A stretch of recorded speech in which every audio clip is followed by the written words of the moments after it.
नमस्कार, आप देख रहे हैं जनता टीवी। मैं हूं आपके साथ अमन त्रिपाठी। बुलेटिन में रुक करेंगे 2 मिनट में 10 बड़ी खबरों की ओर। बीजेपी के धन्यवाद कार्यक्रम में मंत्री गणेश जोशी ने की शिरकत। बीजेपी को बताया विश्व की नंबर 1 पार्टी। बोले पीएम के नेतृत्व में बढ़ रहा देश का सम्मान। पूर्व कैबिनेट मंत्री हरक सिंह रावत की बहू अनुकृति गोसाई बीजेपी में हुई शामिल। कांग्रेस प्रवक्ता गरिमा दसौनी ने उठाए सवाल। बोली किस डील के तहत बीजेपी में हुई वापसी।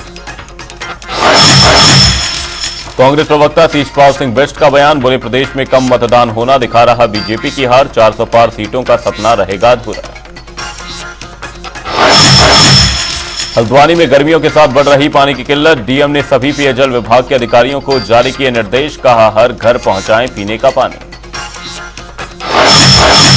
बागेश्वर में सीएमओ और डॉक्टरों के बीच घमासान जारी। डॉक्टरों ने ओपीडी के मरीजों को देखने से किया इनकार। सीएमओ को जल्द से जल्द पद से हटाने की चेतावनी। नैनीताल के जंगलों में लगी भीषण आग। सूचना के बावजूद वन विभाग बेसुध। आग बुझाने में जुटे स्थानीय लोग। मौसम का बदला मिजाज। प्रदेश के 6 जिलों में बारिश की संभावना। मौसम विभाग ने जारी किया येलो अलर्ट। पिथौरागढ़ में भीषण सड़क हादसा। 4 लोगों की मौत, 4 घायल। एसडीआरएफ टीम ने घायलों का किया रेस्क्यू। काशीपुर में सौतेली मां ने की मासूम की हत्या। पिता की शिकायत पर पुलिस ने दर्ज की गुमशुदगी। बोरी में भरा हुआ झाड़ियों में मिला शव। पुलिस ने मामले का खुलासा करते हुए आरोपी महिला को किया गिरफ्तार। देहरादून में बीच सड़क पर गाड़ी में लगी आग। अग्निशमन और पुलिस ने कड़ी मशक्कत के बाद आग पर पाया काबू। घटना में कार जलकर हुई खाक।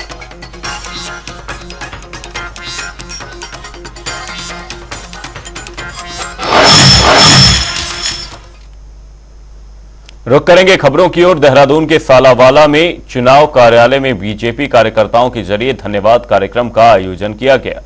इसमें बतौर मुख्य अतिथि कैबिनेट मंत्री गणेश जोशी ने शिरकत की। इस दौरान उन्होंने कहा कि पार्टी कार्यकर्ता ही उनकी ताकत है।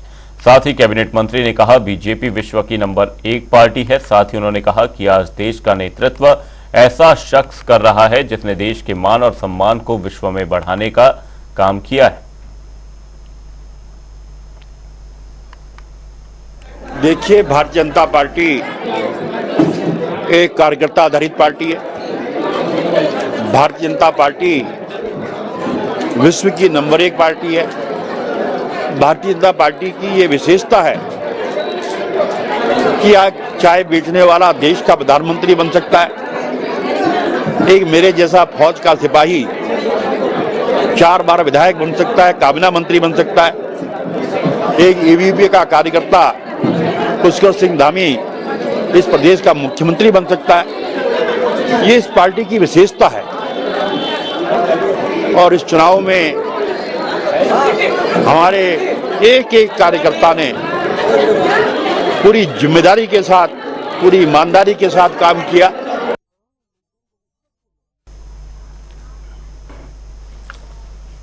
बीजेपी प्रदेश अध्यक्ष ने प्रदेश में चुनाव संपन्न होने के बाद मतदाताओं का आभार प्रकट किया है। इस दौरान उन्होंने पिछले साल के मुकाबले इस बार मतदान कम होने पर कांग्रेस को जिम्मेदार भी ठहराया। वहीं अब इस पर कांग्रेस प्रवक्ता शीशपाल सिंह बिष्ट ने पलटवार किया है। उन्होंने कहा कि मतदान के बाद बीजेपी कहीं न कहीं असफल होती नजर आ रही है, जिसके चलते इस तरह के बयान दिए जा रहे हैं। भारतीय जनता पार्टी के प्रदेश अध्यक्ष मुझे लग रहा है कि मुंगेरी लाल के सपने ज्यादा देखते हैं। जब जनता का समर्थन उन्हें नहीं मिलता तो वो दहाड़े मार करके रोना भी जानते हैं। अब जनता भाजपा का चाल चरित्र चेहरा भली भांति समझ रही है। जो है, भाजपा चुनाव से पहले लगातार दावा कर रही थी कि 75% मतदान का हमारा लक्ष्य है, 5 लाख वोटों के अंतर से हर लोकसभा सीट जीतेंगे, हमारा पन्ना प्रमुख बहुत मजबूत है। सब दावों की पोल खुल गई। मतदान प्रतिशत इतना कम हुआ कि अब भाजपा को जीत के भी लाले पड़े हुए हैं और अपनी विफलता का ठिकरा वो कांग्रेस पार्टी पर फोड़ना चाहते हैं। कांग्रेस पार्टी का कार्यकर्ता सुबह से लेकर शाम तक मतदान केंद्रों पर डटा रहा और कांग्रेस का मतदाता भी जो है वोट देने के लिए पहुंचा। भाजपा का समर्थक वोट देने के लिए घर से ही नहीं निकला। और निकलता भी क्यों? क्योंकि 10 सालों से लगातार वो झूठ और जुमले और मन की बात सुन रहा है। उसके मन की बात तो कोई सुनने के लिए तैयार ही नहीं था। उनके बच्चों को रोजगार नहीं मिला, बेटियों को सुरक्षा नहीं मिली, जो है उत्तराखंड से पलायन नहीं रुका। जनता का आक्रोश है कम मतदान के रूप में, और भाजपा उस सच को भी स्वीकार नहीं करना चाहती। 4 जून को जब मतदान के रिजल्ट आएंगे उसके बाद जो है इनको सच्चाई को स्वीकार करना ही पड़ेगा। लेकिन जो प्रशासनिक विफलता है, चुनाव आयोग की विफलता है और सरकार की विफलता है, उसे भाजपा स्वीकार नहीं करना चाहती है। लेकिन जनता जनार्दन सब कुछ देख और समझ रही है। पूर्व कैबिनेट मंत्री हरक सिंह रावत की पुत्रवधू अनुकृति गोसाई ने बीजेपी का दामन थाम लिया है। उन्होंने कहा कि वह प्रधानमंत्री मोदी के कार्यों से प्रभावित होकर बीजेपी में शामिल हुई हैं। वहीं इसको लेकर कांग्रेस की प्रदेश प्रवक्ता गरिमा दसौनी ने अनुकृति गोसाई की बीजेपी में वापसी पर सवाल खड़े किए हैं। आज अनुकृति गोसाई ने घर वापसी कर ली। देखा जाए तो बेसिकली भाजपा ही उनका परिवार है, क्योंकि उन्होंने अपने राजनीतिक जीवन की शुरुआत वहीं से की थी। परंतु मैं यहां बताना चाहती हूं कि अनुकृति गोसाई उन चुनिंदा भाग्यशाली लोगों में से एक है जिसे कार्यकर्ता के रूप में कभी काम नहीं करना पड़ा।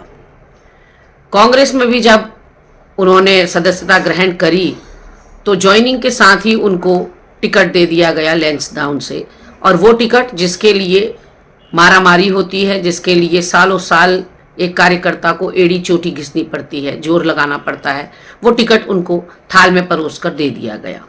और शायद यही गलती रही कांग्रेस पार्टी की, क्योंकि कुछ लोगों को सम्मान नहीं बचता। ऐसे में अब उन्होंने घर वापसी की है। ये तो देखने वाली बात होगी कि भारतीय जनता पार्टी में उनको कितना सम्मान मिलता है।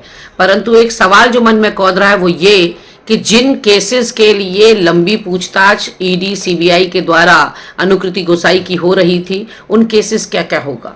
वो केसेस को वो कांग्रेस को ही सौंप कर चली गई हैं या उसका बोझ लेकर भारतीय जनता पार्टी में गई हैं। अब भारतीय जनता पार्टी ने क्या उन सभी केसेस का बोझ उठाने का फैसला कर लिया है, या कहीं इसी डील के अंतर्गत सदस्यता दी गई हो कि मामला रफा दफा कर दिया जाएगा और वो सदस्यता ग्रहण कर लें, तो कहीं अंदर खाने कोई सेटिंग गेटिंग का सवाल तो नहीं है।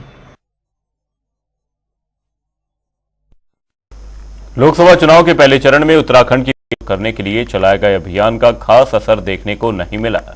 दरअसल पिछले बार के मुकाबले इस बार करीब 3% कम मतदान हुआ है। ऐसे में चुनाव आयुक्त मतदान कम होने के कारणों का आकलन करने में जुट गया है।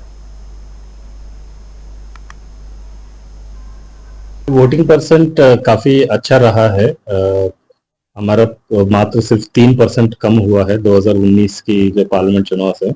उस समय था 61% है, अभी 57.25 है, 57.25% हुआ है। अभी इसमें पोस्टल बैलेट का जुड़ूंगा तो लगभग 58% आएगा। सो मात्र सिर्फ 3% कम हुआ है। मुझे लगता है कि उस दिन गर्मी काफ़ी थी, क्योंकि हमने जो देखा गया है 12 बजे तक वोटर परसेंटेज काफ़ी अच्छा रहा है। 12 से 3 के बीच में जो राउंड है उसमें हमारा 3rd राउंड में थोड़ा पोलिंग परसेंटेज कम हुआ है। सो मुझे लगता है कि गर्मी उस दिन काफ़ी ज़्यादा थी, स्पेशली प्लेन्स की इलाके में उत्तराखंड की, इस वजह से कम हुआ। और 18 तारीख को काफ़ी शादियाँ थी, सो उस वजह से वोटर्स का भी मूवमेंट काफ़ी ज़्यादा रहा है। कुछ गाँव में चुनाव की बहिष्कार देखा जाता है, जैसा इस बार 2019 में लगभग 40 गांव ने चुनाव की बहिष्कार किया था। इस बार हम आंकड़े इकट्ठा किया जा रहा है कहाँ कहाँ पर हुआ है। लगभग 21 गांव में इस बार चुनाव की बहिष्कार किया है। वहीं जिन गांवों ने मतदान का बहिष्कार किया था उन ग्रामीणों की नाराजगी की वजह तलाशने और उनका समाधान करने की दिशा में मुख्यमंत्री पुष्कर सिंह धामी ने प्रमुख सचिव आर.के. सुधांशु को निर्देश दिए हैं। जिसके बाद कांग्रेस की ओर से प्रवक्ता शीशपाल सिंह बिष्ट ने बीजेपी पर तंज कसा। उन्होंने कहा कि मुख्यमंत्री इतने दिनों से कहां थे। अगर उन्होंने पहले इन लोगों की समस्याओं को सुना होता तो ये सभी लोग अपने मत का प्रयोग कर पाते। साथ ही कहा कि जब सांप निकल जाता है तब बीजेपी लकीर पीटने का काम करती है। मुख्यमंत्री पुष्कर सिंह धामी का बयान आज अखबारों में छपा है कि उन्होंने उन 35 गांवों की फाइल तलब की है जिन्होंने जो है लोकतंत्र के महापर्व में अपनी हिस्सेदारी सुनिश्चित नहीं की। लेकिन मुख्यमंत्री इतनी देर से क्यों जागे? अब पछताए क्या होते जब चिड़िया चुग गई खेत। आप समय रहते अगर जाग जाते और आप इन 35 गांवों के लोगों की समस्याओं को सुन लेते, उनको बुला करके उसका समाधान निकालते, तो निश्चित तौर पर वो लोकतंत्र के महापर्व में अपनी भागीदारी सुनिश्चित कराते और ये लोकतंत्र के लिए भी अच्छा रहता। लेकिन अब इन 35 गांव के लोगों ने, जिसमें 13,000 से ज्यादा मतदाता रहते हैं, उन्होंने लोकतंत्र का जो है बहिष्कार किया और प्रशासन के और सरकार के कान पे जूं नहीं रहेगी, क्योंकि भाजपा की ही नीति है, जब सांप तो निकल जाता है तब पीछे से ये लकीर पीटने का काम करते हैं। अब उससे क्या फायदा है, क्योंकि समय रहते आपको जागना चाहिए। 7 साल से आपकी प्रचंड बहुमत की सरकार है और आपकी उदासीनता जो है चुनाव बहिष्कार के रूप में लोगों ने जो है सामने रखी है, तो निश्चित तौर पर यह स्थानीय प्रशासन और सरकार का दोनों का फेल्योर है। गुजरात में लगभग 4.5 करोड़ साल पहले रहने वाले वासुकी इंडिकस नामक सांप की प्राचीन प्रजाति का पता चला है। इस प्रजाति की खोज भारतीय प्रौद्योगिकी संस्थान रुड़की के शोधकर्ताओं ने की है।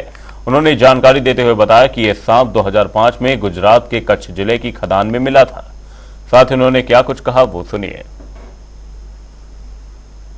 ये सांप 2005 में गुजरात के कच्छ जिले में पानंद्रो नामक एक जगह है, वहाँ पर एक कोयले की खदान थी, वहाँ से हम लोगों ने निकाला था 2005 में। लेकिन इस बीच में मैं और कई सारे प्रोजेक्ट्स में व्यस्त रहा, तो इसका अध्ययन नहीं हो पाया। अभी पिछले साल हम लोगों ने जून जुलाई के आसपास मैंने और देबाजीत ने ये स्टडी शुरू की और 4-5 महीने में ये स्टडी ख़त्म करके अभी हम लोगों ने इसको पब्लिश किया है 19 तारीख को। ये सांप जो है करीब 47 मिलियन ईयर पुराना है, 4.7 करोड़ ईयर्स पुराना है। और इसकी सबसे खास बात यह है कि दुनिया के विशालतम सांपों में से एक है। आज की तारीख में इतना बड़ा सांप दुनिया में कहीं नहीं पाया जाता है। पास्ट में भी, जियोलॉजिकल पास्ट में भी ये सबसे बड़े सांपों में से था। और जो इससे पहले जो देखा गया है, जो सबसे बड़ा सांप था जिसको टाइटेनोबोआ बोलते हैं, वो भी करीब करीब इतना ही बड़ा था। ये जो अभी आविष्कार हुआ है, ये है करीबन 47 मिलियन ईयर, मतलब करीबन 4.7 करोड़ साल पुरानी एक सांप की हमें अवशेष मिली है, जिनका नाम हमने रखा है वासुकी इंडिकस। तो ये सांप प्रोफेसर वाजपेयी को 2005 साल में गुजरात के कच्छ जो क्षेत्र है वहाँ पनंद्रो लिग्नाइट माइन से उनको मिला था। उसके बाद 2023 साल में प्रोफेसर वाजपेयी ने और मैंने इनकी ये जो अवशेष है इनकी जांच हमने शुरू की। तो ये जांच से जो पहली चीज़ जो हमें पता चली कि ये एक बहुत विशालकाय एक सांप था। ये सांप ये जो वासुकी इंडिकस है, ये जिस फैमिली में आती है उसका नाम है मटसॉइडे। ये मटसॉइडे और भी बहुत जगह मिलता था। बॉलीवुड एक्टर राहुल रॉय रुड़की में आयोजित एक कार्यक्रम में शामिल हुए, जहां राहुल रॉय ने अपनी फिल्म आशिकी के मशहूर गीत के बोल भी गुनगुनाए। इस दौरान उन्होंने लोगों के साथ सेल्फी भी खिंचवाई।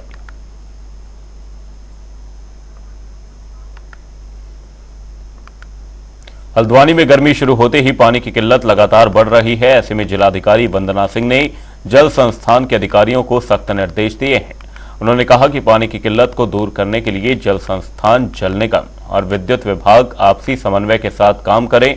वहीं जिलाधिकारी वंदना सिंह ने बताया कि जिन इलाकों में पेयजल के पंप सेट खराब हैं, वहां टैंकर के जरिए लोगों को पानी पहुंचाने के निर्देश दिए गए हैं।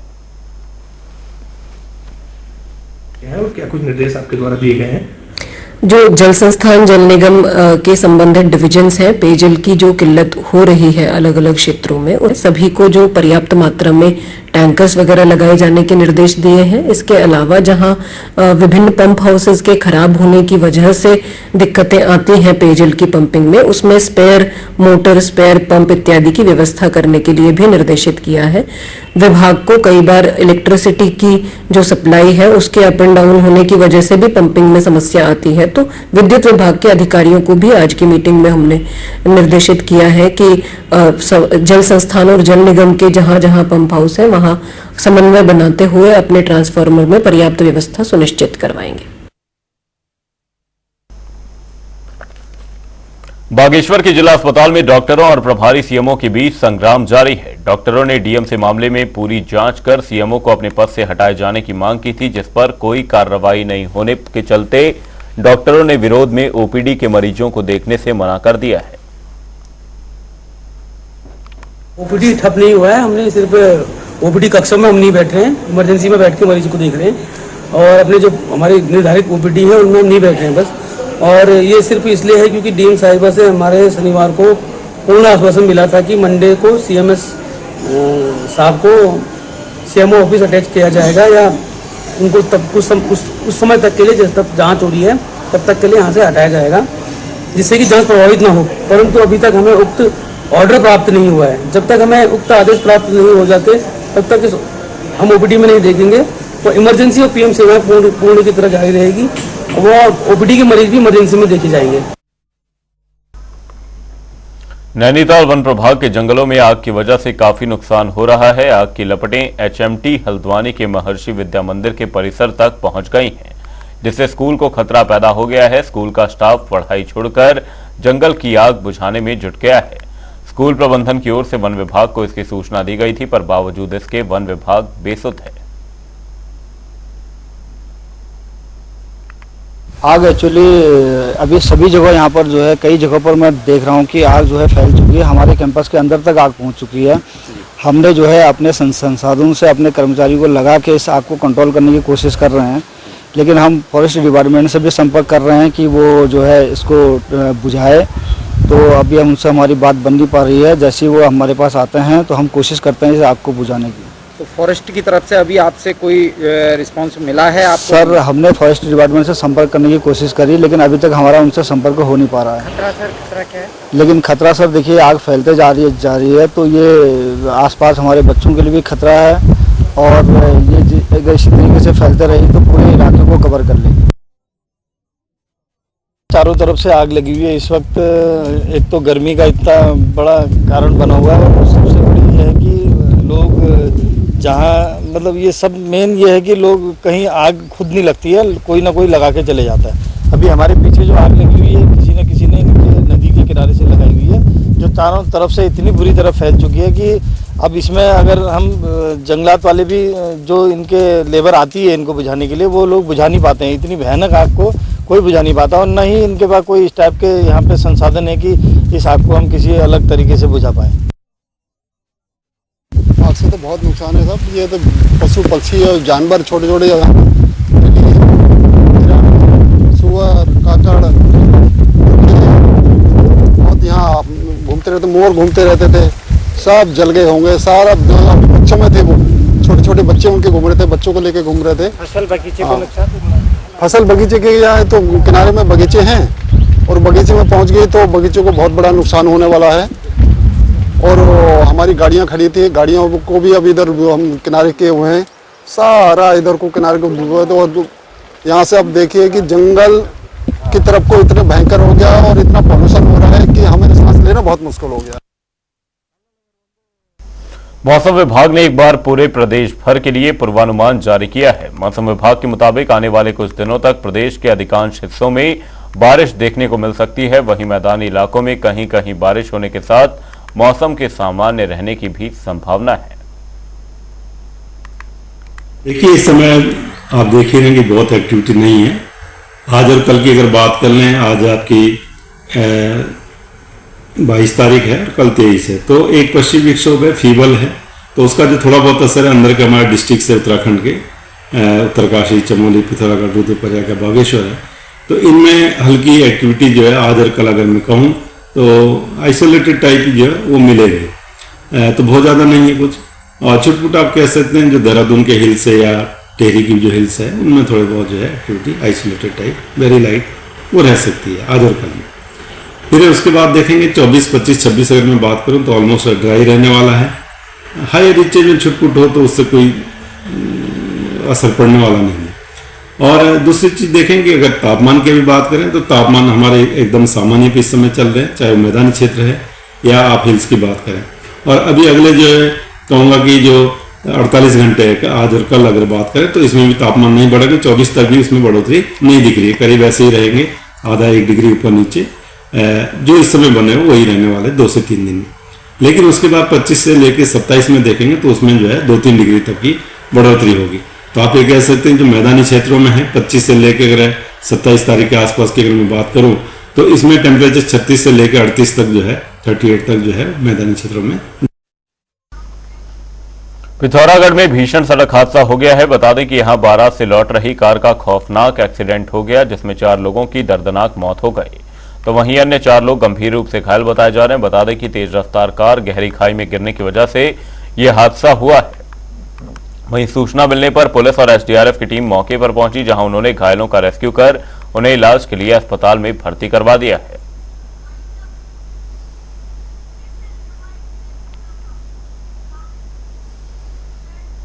बुलेटिन में वक्त एक छोटे से ब्रेक का। ब्रेक के उस पार खबरों का सिलसिला लगातार है जारी।